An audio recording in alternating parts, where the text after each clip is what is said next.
Então, vamos ver. A gente pode chamar de 6 pontos ou de 3 pontos, como queiram.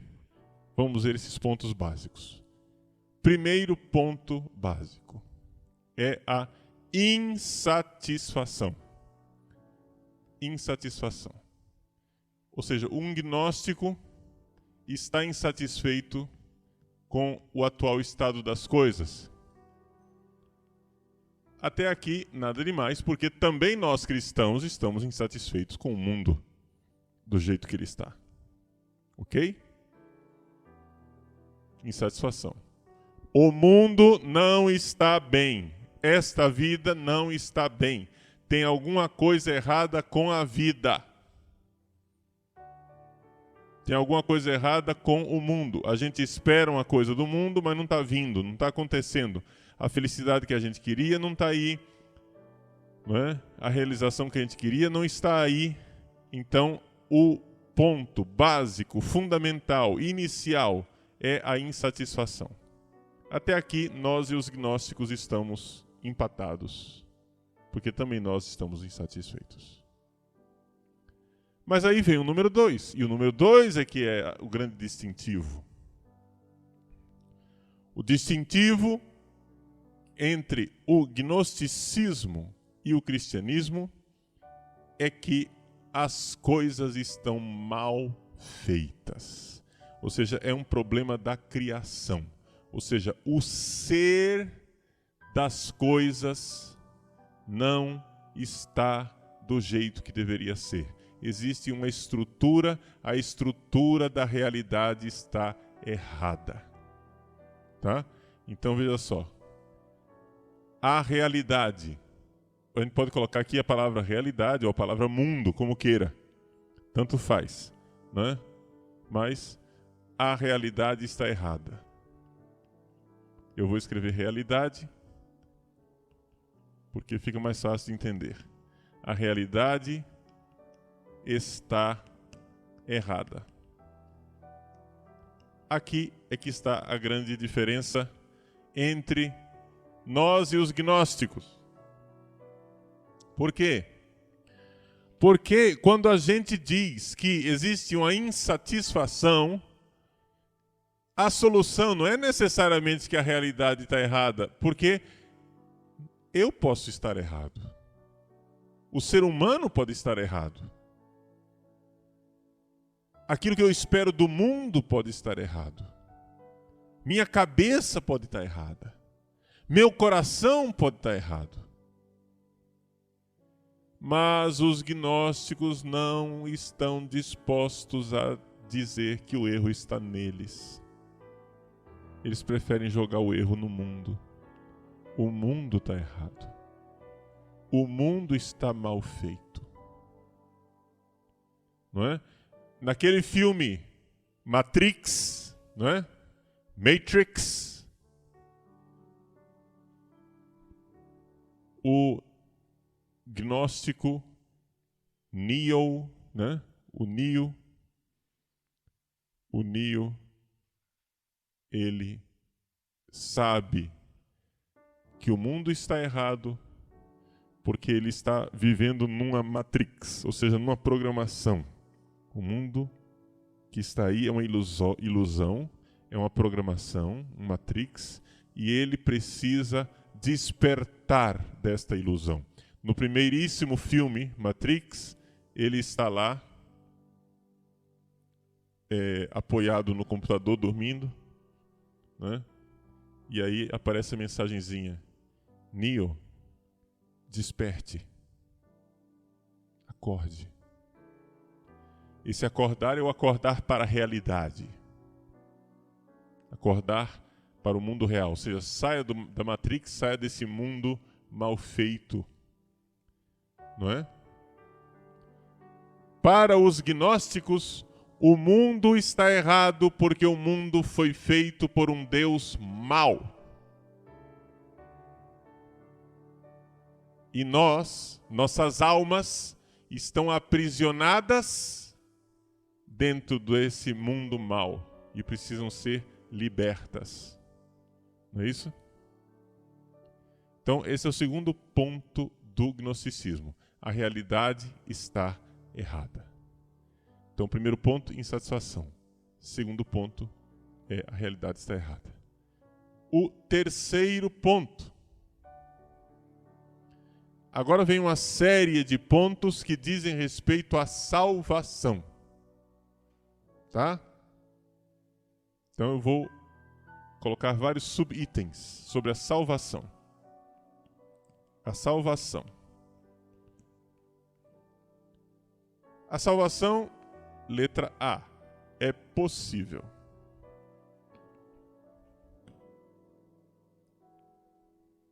Porque acontece o seguinte, você pode achar que o mundo está errado, você está insatisfeito, que o mundo está errado, e você achar que não é possível salvação.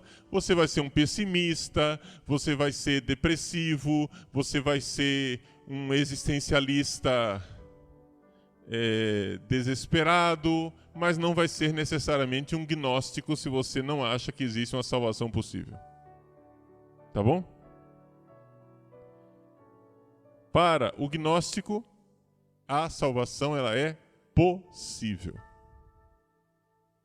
Então, eu estou insatisfeito com a atual situação do mundo. Este é o sintoma, insatisfação. Aí eu vou e identifico a doença. Qual é a doença? A doença é que o mundo está errado. Agora eu vou partir para o remédio, que é a salvação. Entendeu?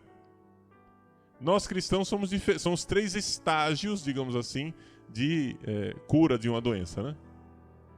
Nós cristãos começamos a divergir dos gnósticos no momento do diagnóstico. Nós estamos insatisfeitos. Qual é a causa dessa insatisfação? O pecado original. Eu estou mal. O pecado, meu pecado. Eu preciso mudar. Não é o mundo que está errado. Quem está errado sou eu. O gnóstico não. O gnóstico diz, eu estou insatisfeito, eu estou infeliz. De quem é a culpa? Do mundo. O mundo está mal feito. O mundo foi feito por um Deus mau. Uma revolta contra Deus. O Deus Criador. Revolta contra o Deus Criador. Tá, aqui é que está a diferença. Na hora do remédio, o que é que a gente tem? Número 1, o remédio é possível, ou seja, a salvação ela é possível. Letra B. Se você achar que a salvação é possível e que virá do céu o Salvador e o Salvador vai morrer na cruz e vai salvar você, você é cristão. Mas se você achar que a salvação vem do homem, você é um gnóstico. A salvação é possível e a salvação está nas mãos do homem. A salvação virá pelo homem. A salvação é algo que o homem tem poder, né? Ela é humana.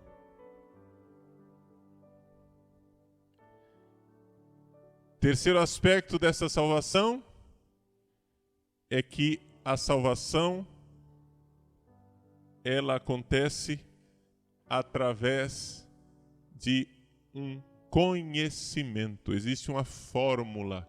Você precisa conhecer a fórmula para a salvação. E aqui é o elemento propriamente gnóstico, né? Gnose. A salvação ela é gnóstica. Ou seja, gnose quer dizer conhecimento.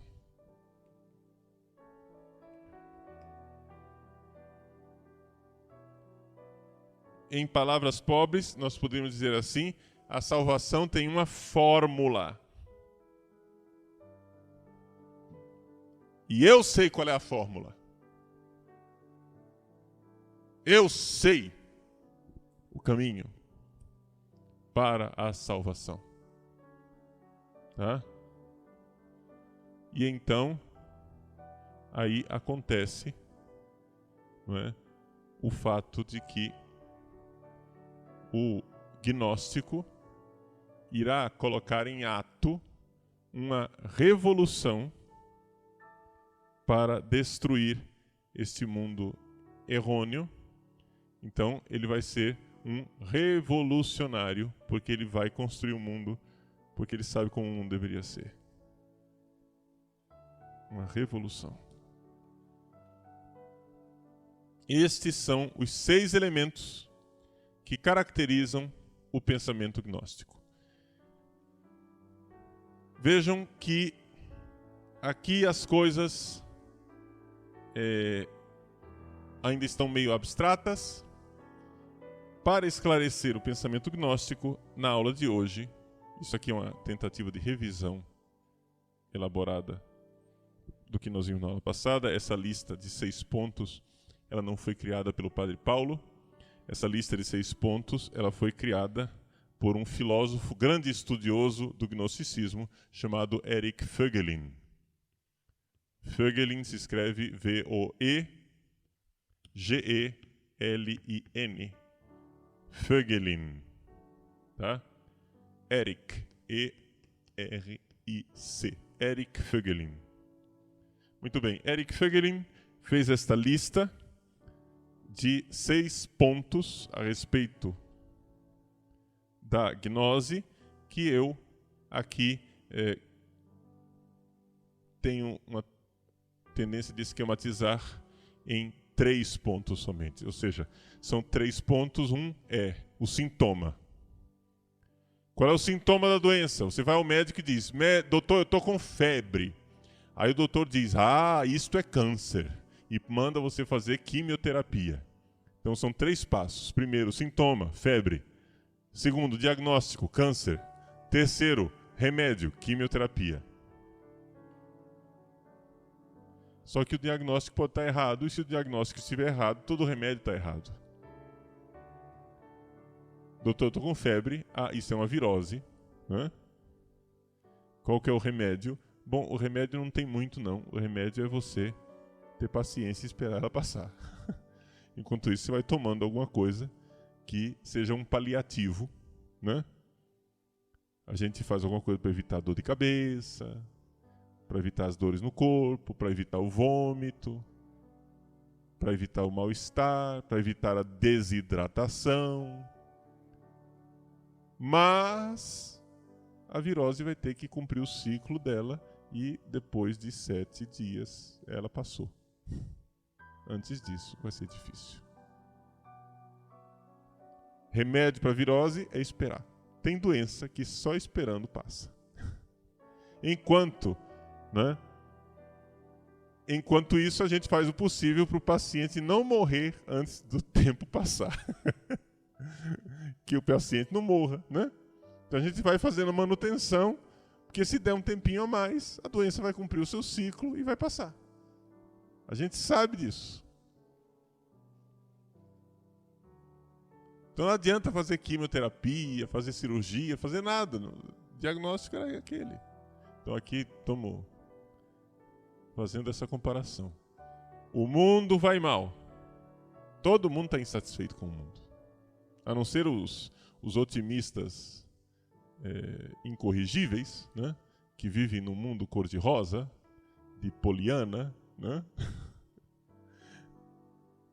O mundo... Vocês sabem que Poliana... Conhece o personagem Poliana, né? Não? Procurem saber. O personagem Poliana é um personagem da literatura de língua inglesa. É uma menina que as maiores tragédias acontecem ao redor dela e ela sempre tira algo de positivo daquilo tudo e o mundo está sempre bem. O mundo está sempre cor-de-rosa.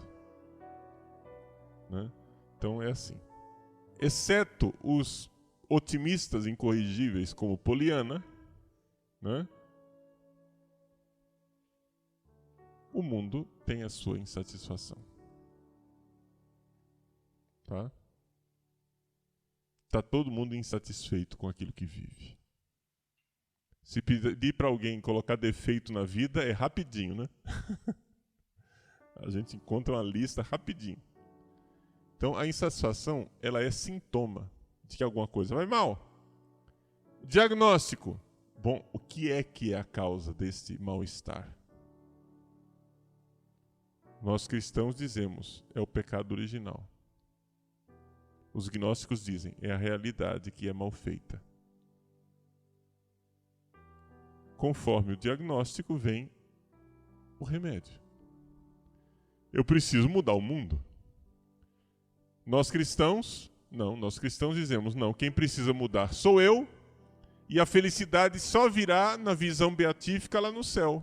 Por enquanto a gente espera. Né? Então, o cristão acredita que essa febre aqui é uma virose, que ela vai passar quando passar a vida. Tá entendendo? E não vai ter muito conserto enquanto a gente vai fazendo a manutenção dessa vida, vamos progredindo na fé, né? Aprendendo a amar, porque lá no céu é o que nós vamos fazer. Mas essa vida vai ser insatisfatória até o final e não adianta você querer agora arrancar um braço seu para dizer que vai passar febre porque arrancou um braço. Né? Não adianta essas intervenções cirúrgicas. Não, a febre vai continuar até que não cumpra o seu ciclo. Bom. Então o remédio está completamente errado. Isso, a gnose antiga. Vamos dar um salto triplo, mortal, da gnose antiga para a gnose moderna, para que vocês entendam por que é que Padre Paulo está gastando tanto tempo com um negócio tão complicado. Ok? Vamos começar com a gnose mais conhecida aqui no Brasil, que provavelmente está na cabeça de todos vocês. Chama-se marxismo. O que é o marxismo? Vejam, é evidente que o marxismo não fala de um Deus que fez o mundo, porque nós estamos no mundo moderno, e no mundo moderno essas coisas de espiritualidade, de Deus, de demônio, de demiurgo, etc., tudo isso é imanentizado. Imanentizado quer dizer que fica tudo nesse mundo aqui. Esquece o transcendente, esquece o mundo espiritual. Não tem mundo espiritual, acabou. Vamos resolver tudo aqui na matéria. Tá? Então as explicações vão ser todas materiais, mas basicamente vocês vão ver que o esquema mental é o mesmo. O mundo está errado, injustiça, opressão. Né? Por que é que as pessoas são infelizes? Porque o mundo é injusto. Nós vivemos numa sociedade capitalista burguesa, e esta sociedade capitalista burguesa que explora o trabalhador, que explora as pessoas, faz as pessoas serem desiguais, ela é a culpada da nossa insatisfação e dos nossos problemas. Quem é o demiurgo? Quem é o Deus falso que criou esta realidade má? É a ideologia do capitalismo. Tá entendendo? Ou seja, pense bem, sua família. Sua família é rica? Você é bilionária? Não. Enquanto isso, estão lá os grandes ricos, opulentos, cheios de felicidade, andando de helicóptero para cima e para baixo, em piscinas, carros blindados, Rolls Royce e companhia limitada, né? Felizes, cheios, né, de mulheres ao redor deles, né, acendendo os charutões, e eles são felizes. E você, favelado, oprimido, espoliado pela ambição do capital. Quem sustenta a riqueza daquele homem rico é a exploração do seu trabalho. O que é que nós vamos fazer? Precisa mudar a realidade. Né? Nós precisamos mudar a realidade. A salvação ela é possível. Número 2, ela é humana, porque ela vem através de uma ação humana, que é quando nós nos reunirmos e fizermos a nossa movimentação de oposição à opressão. Ela vem através de um conhecimento, porque você precisa conhecer a doutrina marxista para então conseguir fazer a revolução. Então nós iremos mudar a realidade e fazer um mundo novo. Eu creio no mundo novo, né? Eu creio no mundo novo. O mundo novo virá. E vai ser aqui nesse mundo. Vejam que a solução cristã é a seguinte. O cristão diz, existe injustiça no mundo? Existe. De quem é o culpado? Não é do capitalismo. O culpado sou eu. Eu que tenho que converter. Todos nós temos que nos converter. E quando é que vai vir um mundo justo, feliz, contente? Vai ser só no céu, porque aqui por enquanto a gente só luta. Mas não vai ter mundo de justiça e de paz perfeita neste mundo aqui. Não vai ter. Paraíso aqui na terra não vai ter. É essa a solução cristã. Mas a gnose o que faz? Entra dentro do cristianismo, parasita o cristianismo para fazer com que o cristianismo entre nesse novo esquema. Então qual é a gnose que nós conhecemos aqui no Brasil? Chama-se teologia da libertação. O que é a teologia da libertação? A teologia da libertação é uma mentalidade completamente alheia ao cristianismo, pagã, marxista, que entrou dentro da igreja e está lá pegando as coisas da igreja, parasitando as coisas da igreja para levar para frente a sua agenda, exatamente como faziam os gnósticos antigos. Então, como é que isso acontece na prática do dia a dia? Na prática do dia a dia, vejam só, existe uma revolta contra a realidade. Este é o distintivo mais claro do gnóstico.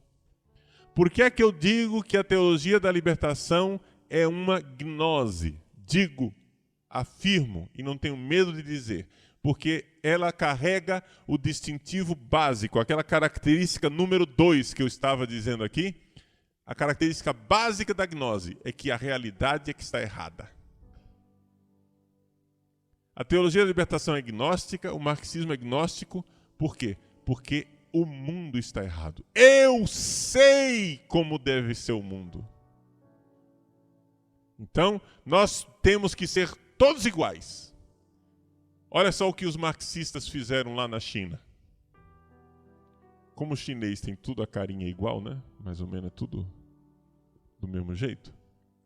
Então, a Revolução Maoísta, esse ano nós temos que ser todos iguais, então nós temos que todos usar as mesmas roupas.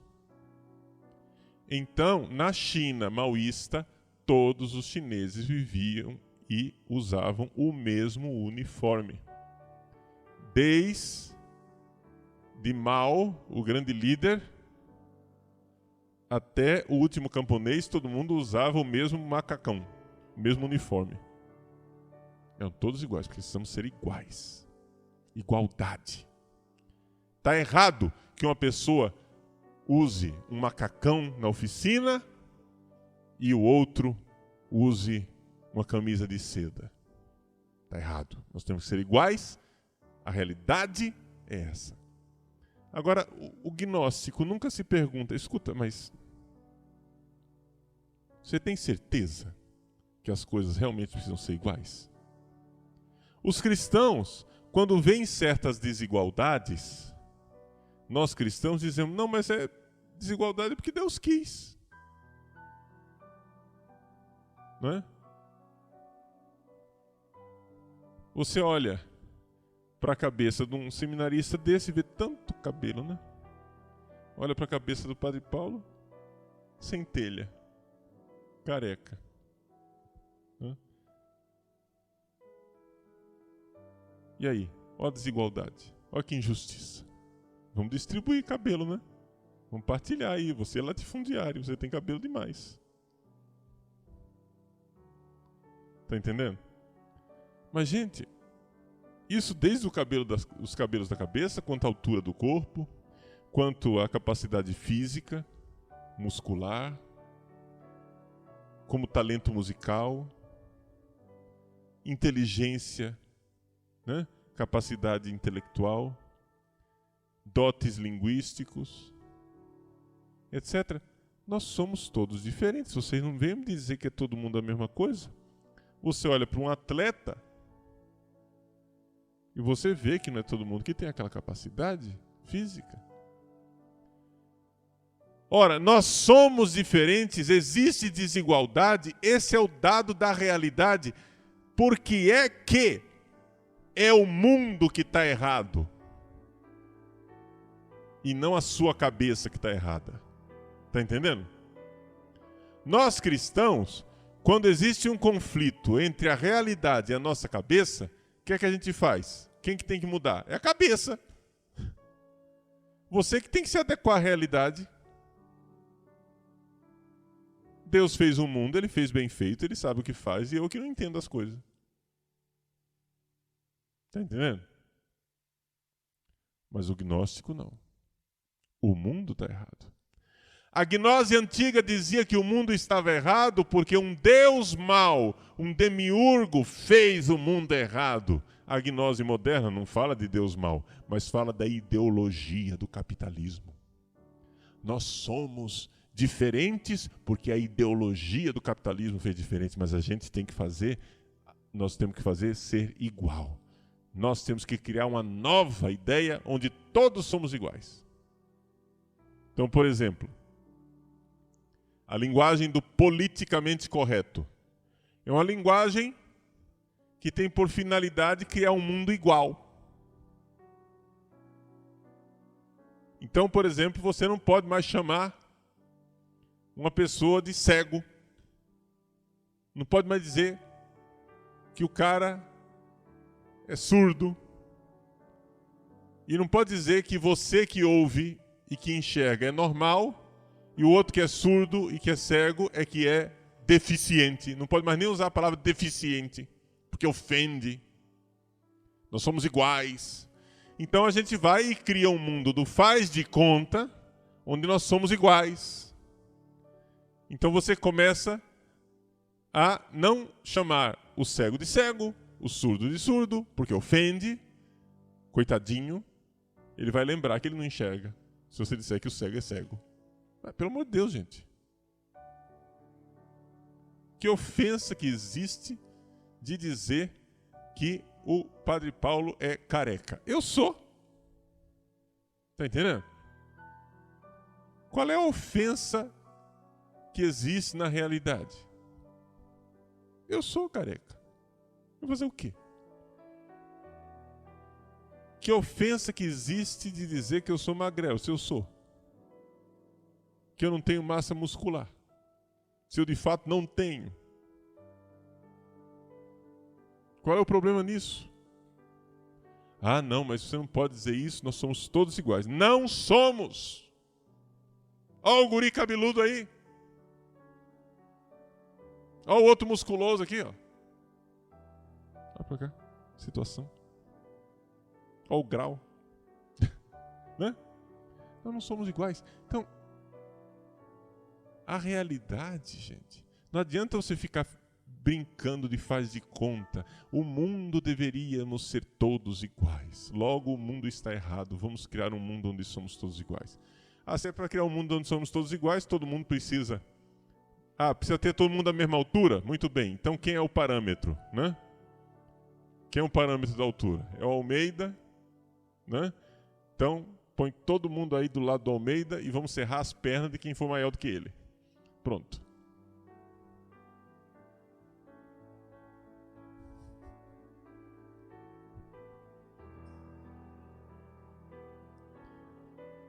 Então dá para enxergar, gente, que a gnose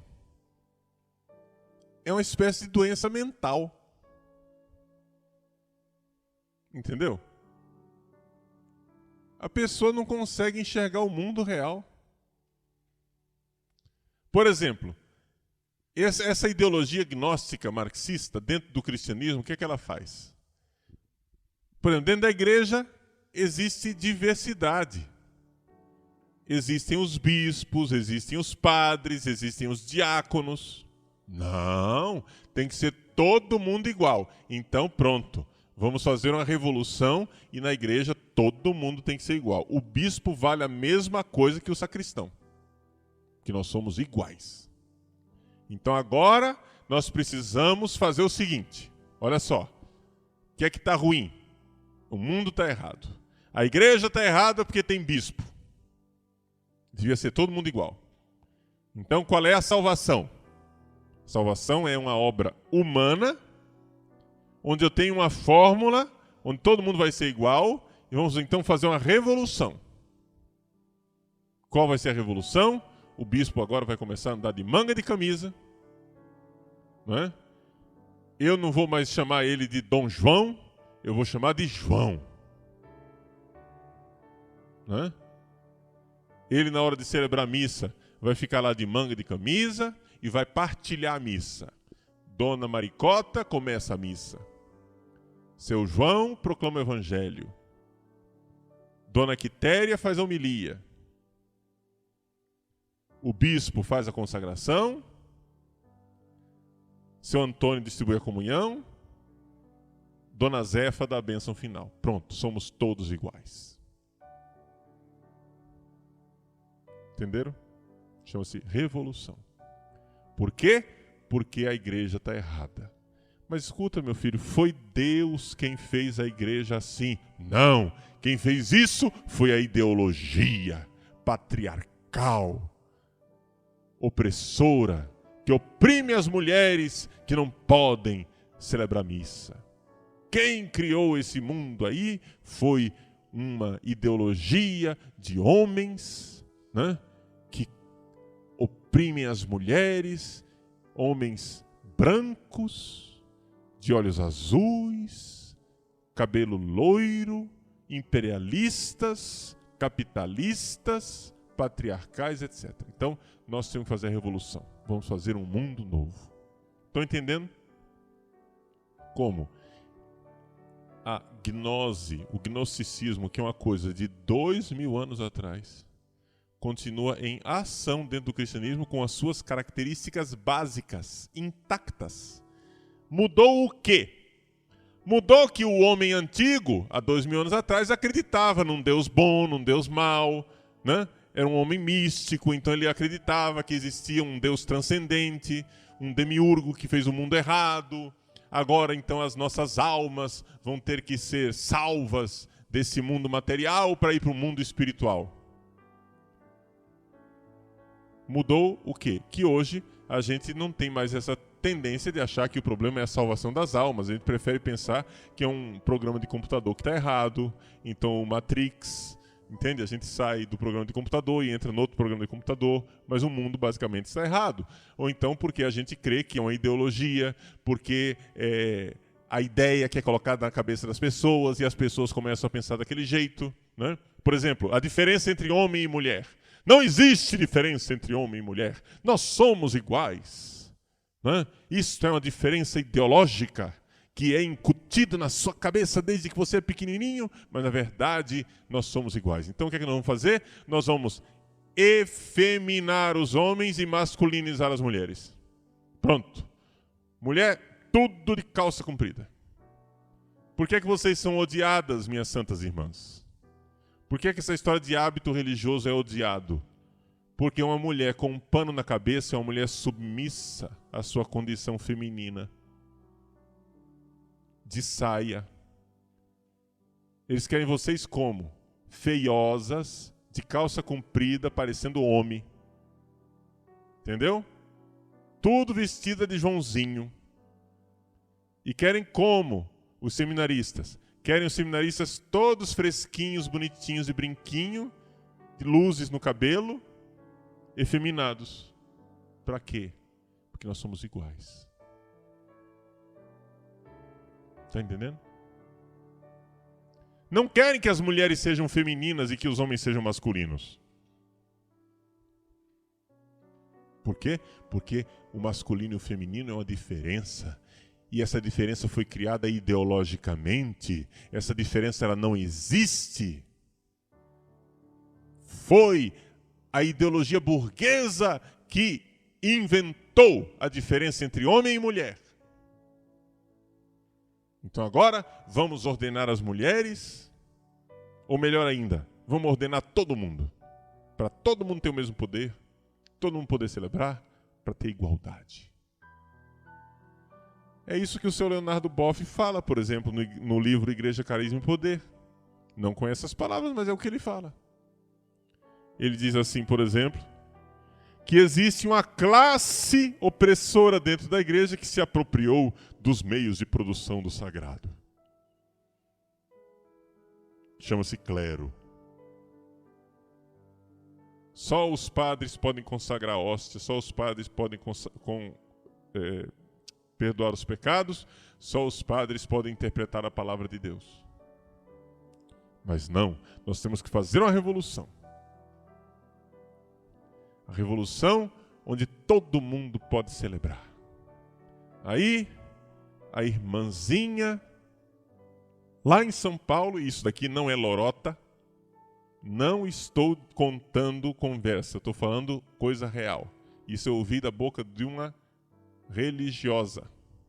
Se é que aquilo ainda era uma religiosa. Tá? Ela chega e diz, não, porque Dom fulano de tal, bispo, né? Nessa hora é Dom. Nessa hora eles chamam todos os títulos de autoridade. Quando é para fazer revolução, eles invocam as autoridades papais, conciliares, né? Todas. Então, Dom fulano de tal disse que quando nós não tivermos capelão, quando não tiver um padre para atender a gente, que nós podemos celebrar a Eucaristia. Então tá lá um bando de freira comendo bolachinha achando que está celebrando missa. Entendeu? Religiosa. Não, isso aqui, gente, é tão absurdo que a gente tem dificuldade de acreditar que seja verdade. Mas é verdade. Deu para entender que essas pessoas já não são cristãs? Dá para entender que isso daqui é um negócio que está dentro do cristianismo, essas pessoas já deixaram de ser cristãs há muito tempo. Então, para elas, existe só igualdade. Não é? Só igualdade. Aí vai, pronto. Vamos fazer um encontro. Vai ter um momento de oração. Fizeram o Encontro Nacional das Comunidades Eclesiais de... Não era Comunidade Eclesial de Base, não, desculpe. Era a Assembleia Nacional dos Leigos. Lá vai Dona Maria, da Legião de Maria, né? Com o terço na mão, o manualzinho da Legião de Maria para o Encontro Nacional dos Leigos, porque ela foi eleita como representante, a pobre coitada. Aí chega lá. De manhã, um grupo vai preparar a oração da manhã. Veio uma mulher lá que se queixa de ser religiosa, né? E prepara, junto com os jovens, um ritual incaico dos incas, onde há o culto do sol. Né? Cada um se veste de uma cor, aí tem que recitar uma poesia diferente, entendeu? Virar cambalhota na grama e entrar em sintonia com as energias cósmicas. Quando termina essa pataquada, quando termina essa palhaçada, onde nem quem fez acredita naquilo que fez, a Dona Maria, da Legião de Maria, pergunta para aquela que se queixa de ser religiosa: escuta, nós não vamos rezar? E a freira, com cestros de indignação, diz: mas nós acabamos de rezar, você não viu? Resposta da Dona Maria: não vi, quando foi?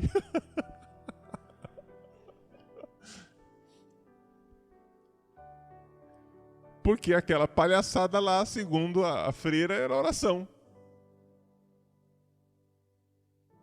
Aquilo é reza. Por quê? Porque os incas são iguais aos cristãos. Encontro Nacional das Comunidades Eclesiais de Base, vai lá. Agora nós vamos chamar os nossos líderes. Aí chamam lá em cima um bispo, um pai de santo e um pastor. E agora os nossos líderes vão rezar para nós. E lá vai o pai de santo, junto com o bispo e um pastor, dar bênção para o povo. Que é tudo igual. Entendeu a ideologia? Mas escuta, você não está vendo que é absolutamente diferente? Não, nós somos iguais. Isso é a sua ideologia que não vê a igualdade das coisas. Está entendendo? Então é assim, a realidade é que está errada, né? É aquela famosa história. Você vai acreditar em mim ou você vai acreditar nos seus próprios olhos? Você tem que parar de acreditar nos seus próprios olhos e acreditar em mim.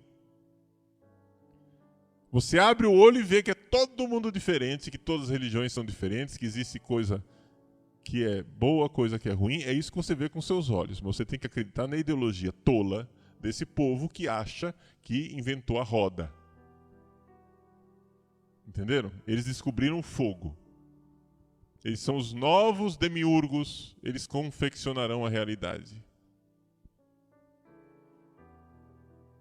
E assim a gnose é desde os tempos antigos. Como é que nos tempos antigos eram os gnósticos?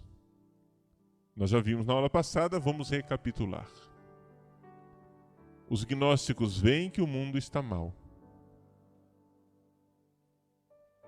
E aí eles descobriram, bingo, por causa da influência helenística de religiões orientais, etc e tal, eles descobriram o seguinte: que o Deus verdadeiro criou o mundo espiritual. Mas um Deus equivocado, uma Sofia da vida, resolveu parir o mundo a partir de si mesma, sem o uso de uma indíade, sem o relacionamento com o princípio masculino e feminino, e pariu esse mundo completamente equivocado.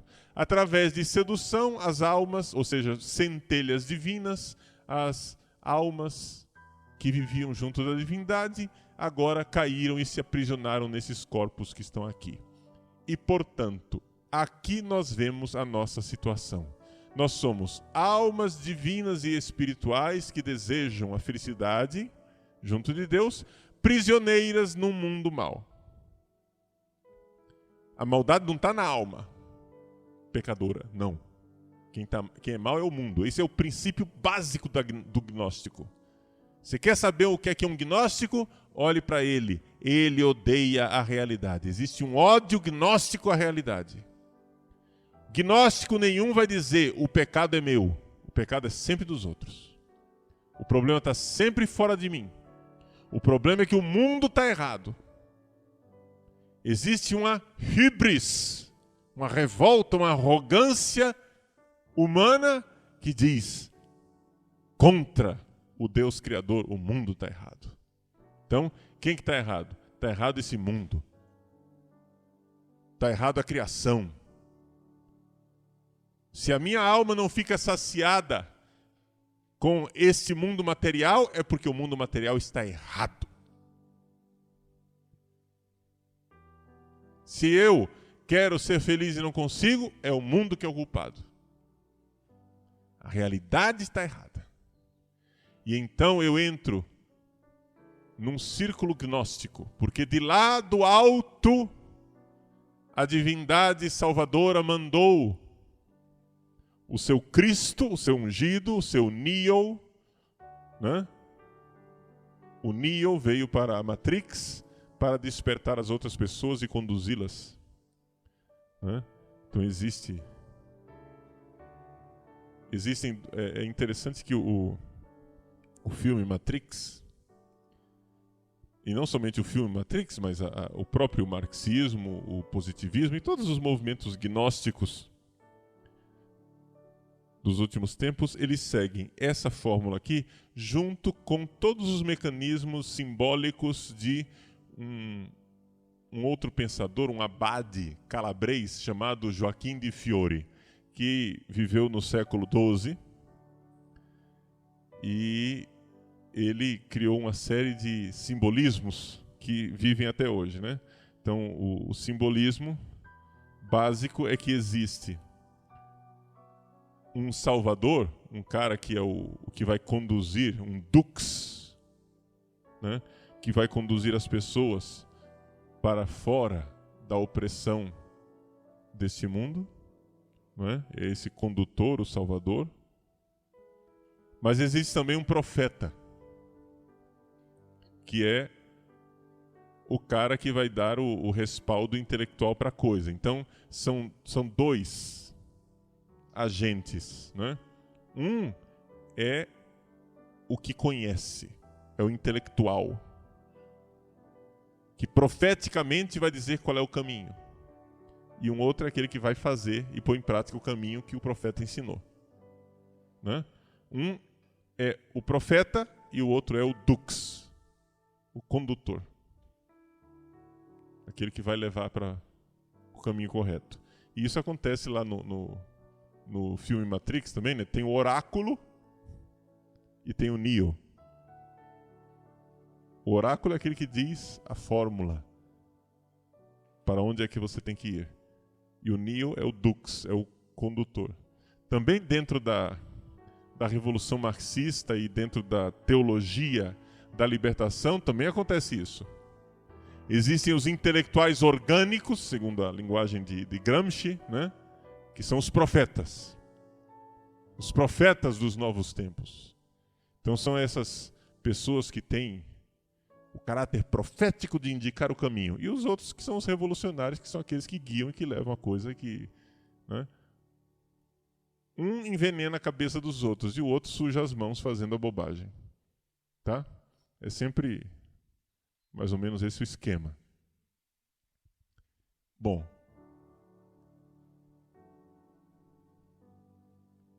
Vejam, portanto, que nós estamos há 2000 anos, ou seja, esse é um fenômeno tão antigo quanto o cristianismo. Nós estamos há 2000 anos com parasitas dentro da igreja.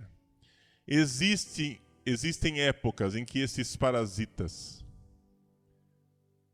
são expurgados, né? A gente combate e tenta limpar o organismo, mas isso é mais ou menos como verme, né? Por mais que você dê vermífugo para a criança, alguma coisinha ela sempre tem, né? Nunca consegue se livrar de tudo. Então, existem épocas em que o corpo da igreja está mais ou menos saudável, mas existem épocas também em que o corpo da igreja está infestado de parasitas que provavelmente vai sugá-la até a morte. Nós estamos numa época de infestação. Estamos numa época em que você tem uma quantidade enorme de pessoas dentro da igreja com a mentalidade gnóstica e, o que é pior, sem saber que são gnósticos. O pessoal está crente que é cristão. Entendeu? O pessoal está absolutamente convencido que são cristãos. Querem ver como é que essa gnose está dentro do cristianismo em coisas que a gente nem suspeita? Vocês vejam, por exemplo, a renovação carismática. A renovação carismática tem algo de revolucionário, sim, senhor. Não é que ela é revolucionária, mas ela pode ser revolucionária. E ela nasceu revolucionária, mas ela pode ser reaproveitada, expurgada, né? Eu não sou contra a renovação carismática. Mas a renovação carismática precisa ser purificada dos elementos gnósticos que estão dentro dela. Quais são os elementos gnósticos da renovação carismática? O elemento gnóstico da renovação carismática está quando a renovação, ao invés de dizer que o problema do mundo, da minha insatisfação, está na minha falta de conversão, tá? Ao invés de estar na minha falta de conversão, etc., ela diz: isso tudo está acontecendo porque o nosso mundo está dominado pelo demônio. Então é assim, se você está doente, é o demônio que colocou essa doença em você.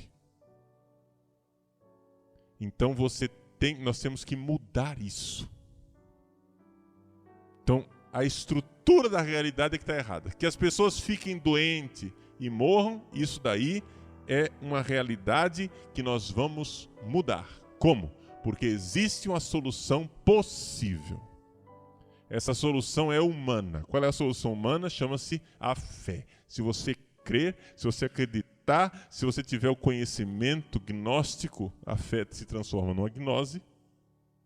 Então você vai revolucionar a estrutura das coisas. Então você não fica mais doente. É evidente que o mundo continua o mesmo e as pessoas continuam adoecendo.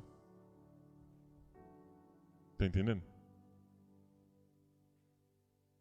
Quando o Edir Macedo escreve na porta da igreja dele, pare de sofrer, ele está indo de encontro a quê? A insatisfação das pessoas com esse mundo. E então diz, qual é a solução? A solução não é você se converter e esperar a salvação que virá no céu. Não, nós temos que apressar agora. A solução tem que vir agora e tem que vir nesse mundo. Teologia da prosperidade. Então você vai, existe uma solução humana. Você precisa materializar a sua fé. Não é? Então a fé é a gnose, o conhecimento. E a materialização dessa fé é o ato revolucionário. Você vai e dá todo o seu dinheiro para o Edir Macedo para ele comprar um iate e ir para Angra dos Reis. Tá bom? Fazer casa na Flórida, entende? E colocar dinheiro nos paraísos fiscais nas Ilhas Caimã, porque aí você vai ser retribuído por Deus. E Deus irá trazer para você o mundo, né, maravilhoso aqui na Terra. Essa é a característica do gnóstico.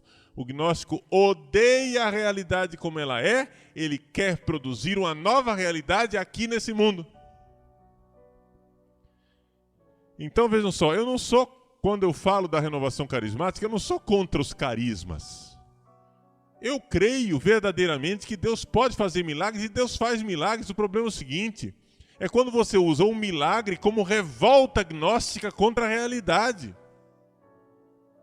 Porque além do milagre que Jesus Cristo fez, Jesus Cristo também pregou para você aceitar a cruz, ou animal de 4 patas. Entende? Jesus não pregou para você, não disse que você tinha que aceitar a cruz? Ou seja, você tem que aceitar a realidade. Você tem que aceitar as coisas como elas são. Então, converta-se e creia no Evangelho. Quem tem que mudar é você. Não é a realidade que vai mudar. Está entendendo? Você tem que mudar. Não que você vá mudar e de repente ser já aqui na terra uma pessoa perfeita. Porque querer alcançar a santidade plena aqui na terra também é gnóstico. Você alcança o que aqui na terra?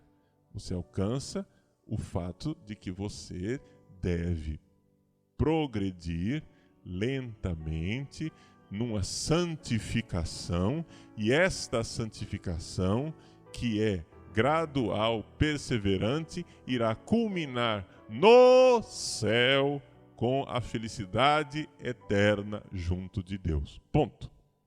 Ali é a santidade alcançada. Aqui nesse mundo nós temos santidade buscada. Ah, mas eu não quero que seja assim, eu quero ser santo aqui e agora. Parabéns, você é um gnóstico revoltado. Está entendendo? Revolta gnóstica. Existe uma revolta gnóstica contra a realidade. Você cria... Vejam, gente, vamos simplificar essa conversa aqui, que já está comprida demais, né? Vamos simplificar a conversa. A conversa é a seguinte. Você acha, para você ser gnóstico, você tem que ser o seguinte. Você sabe como o mundo deveria ser. E o mundo está errado. Quem está certo é a sua cabeça. Aí você vai mudar o mundo, você vai pôr o mundo pelo avesso, vai esculhambar com o mundo, porque o mundo está errado e você não vai aceitar desse jeito. Isso é gnóstico. Quem está errado é o mundo e o Deus criador desse mundo, seja ele qual for.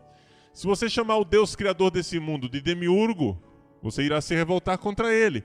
Se você chamar o Deus criador desse mundo de capitalismo burguês, você vai se revoltar contra ele. Se você disser que o Deus criador desse mundo é a ideologia da moral burguesa católica, você vai se revoltar contra ela.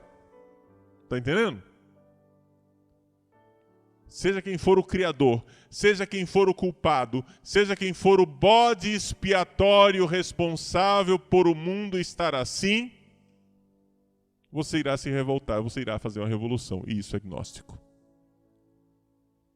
Agora, pergunta. Quer dizer, padre, que nós não temos condições de mudar nada do mundo? Resposta.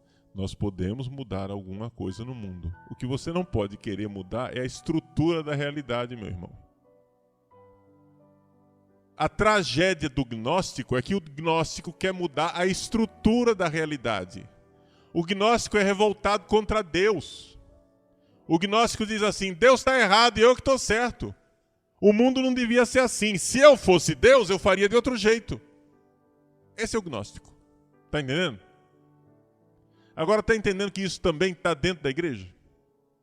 Está entendendo, mais ainda, que isso de alguma forma está dentro de você? Ou seja, a cultura ocidental inteira é revolucionária. E os cristãos estão dentro desta cultura revolucionária. E, portanto, dentro de você existe algo de revolucionário e gnóstico. Lute contra isso. Mude a sua mentalidade. Converta-se. Não é fácil, mas nós a todo momento estamos revoltados contra a estrutura do mundo real. E onde é que está a revolta básica? A revolta básica contra o mundo real é que nós queremos a felicidade aqui e agora. Imanentização da felicidade. Nós queremos a felicidade agora. Essa é a característica da mentalidade moderna, que a gnose antiga não tinha tanto esse traço, mas nós temos agora isto. Nós queremos a felicidade agora, então nós vamos fazer o que for, custe o que custar. Por exemplo, eu conheço o caso de um homem que passou a vida inteira servindo a igreja, casado, mulher, filhos, foi seminarista, serviu a igreja, era ministro da comunhão, fazia, tinha ministério de música com a família, não sei o que, etc e tal. Chegou uma hora, quando ele virou a curva dos 40 e chegou a crise da meia-idade, quando ele viu que a felicidade que ele tinha obedecido a Deus, tinha negociado com Deus a vida inteira, né? Ele trabalhava no Ministério de Música, era fiel à esposa, cuidava dos filhos, era da renovação, dava testemunho, não sei o que, etc e tal, papá. Quando chegou e ele viu que ele estava se comportando direitinho, mas Deus não tinha recompensado ele com os 10 vezes mais e o paraíso aqui na terra, que a felicidade não tinha chegado, o que ele fez? Se revoltou. Saiu de casa, arranjou uma mulher que tinha metade da idade da mulher dele, foi viver a vida, caiu na gandaia, né? Para ser feliz. Problema. Felicidade não veio. Problema. Começou a deprimir. Problema. Antes de se converter, morreu num desastre de carro. Entendeu? E a felicidade não veio. Rezo a Deus, nosso Senhor Jesus Cristo, que tenha compaixão dele e que o acolha num bom lugar. E que ele tome a vergonha na cara que ele não tomou aqui na vida, tome lá no purgatório. Entendeu? Revolta gnóstica contra a realidade. O cara queria felicidade aqui, mas quem foi que pôs essa ideia idiota na sua cabeça? Entendeu? De achar que a felicidade é aqui. Um bom conselho para você ver se você é ou não é agnóstico é você parar de viver no mundo da sua cabeça e abrir os olhos e viver no mundo da realidade, olhar para as coisas. Esse pessoal da teologia da libertação fala de realidade a vida toda, mas se tem uma coisa, que eles são alienados da realidade, se tem gente alienada da realidade, é esse povo da teologia da libertação. Porque eles vivem num mundo que não existe. No mundo deles, o mundo vai ser igual um dia. Não vai ser. Ah, mas nós queremos a justiça. Bom, primeiro que o seu conceito de justiça está errado. Para você, justiça é todo mundo ser igual. Mas não é esse o conceito de justiça. Justiça é dar a cada um aquilo que é seu. Aquilo que é próprio de cada um. Isso é justiça. Aquilo que é seu, aquilo que é meu, e isso é justiça. Você se apropriar daquilo que é meu é injustiça. Eu me apropriar daquilo que é seu é injustiça. Agora, não quer dizer que uma vez que a gente distribuiu tudo, o que é meu e o que é seu, que nós, no final das contas, sejamos iguais. Porque não é assim que Deus fez. Deus não nos fez iguais. Então, eu concebo, é verdade, uma pessoa extremamente pobre é uma situação de injustiça? É. E quem é o culpado dessa situação de injustiça? Bom, podem ser vários fatores. Pode ser um capitalista sem vergonha que esteja explorando, mas pode ser também a própria pessoa que é injusta com ela mesma, é vagabunda e não quer trabalhar. Entendeu? Pode ser vários fatores. Pode ser a injustiça de alguém que não deu àquela pessoa a formação que ela necessitava para ser uma pessoa realizada, que explorou desde criança, ela ficou traumatizada, sei lá o quê. Podem ser várias injustiças, não precisa ser um... Por que o injusto precisa ser só o capitalista? Mas não. O gnóstico diz assim, o pobrezinho, né, do traficante de drogas. O traficante de drogas, ele é vítima do sistema, porque ele é obrigado a matar para sobreviver. Olha, coitado.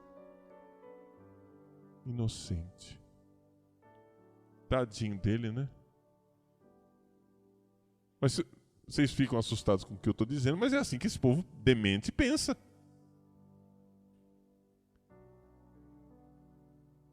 Tiroteio entre polícia e traficantes, quem que é vítima? O traficante. Mas sem dúvida nenhuma, a polícia representa o sistema. Tá entendendo? E não pensa que, escuta, as coisas podem variar um pouco, né? Vamos abrir o olho e ver primeiro quem é o culpado da história, ao invés de ficar numa ideia só, gnóstica. Então, assim é que nós temos essa situação. Nós gastamos um tempinho, essas 2 aulas, vendo um pouco a gnose. Tivemos que sair da história da igreja para fazer um pouco de reflexão filosófica e teológica. Eu sei que as 2 últimas aulas foram tremendamente difíceis e abstratas em certos aspectos. Mas é importante que vocês tenham ouvido isso uma vez na vida. Não é? Nós cristãos não somos gnósticos. Então, qual é a versão cristã dos fatos? Qual é a realidade? Qual é o mundo real? O mundo real é o seguinte: existe uma insatisfação? Sim, existe. Esse mundo não está do jeito que Deus quer. É a realidade que está errada? Não. O que é que está errado? Está errado o fato que nós estamos dominados pelo pecado, pela nossa vontade de ser Deus no lugar de Deus. Isso é que está errado. Pela nossa pretensão de não obedecer à realidade de Deus.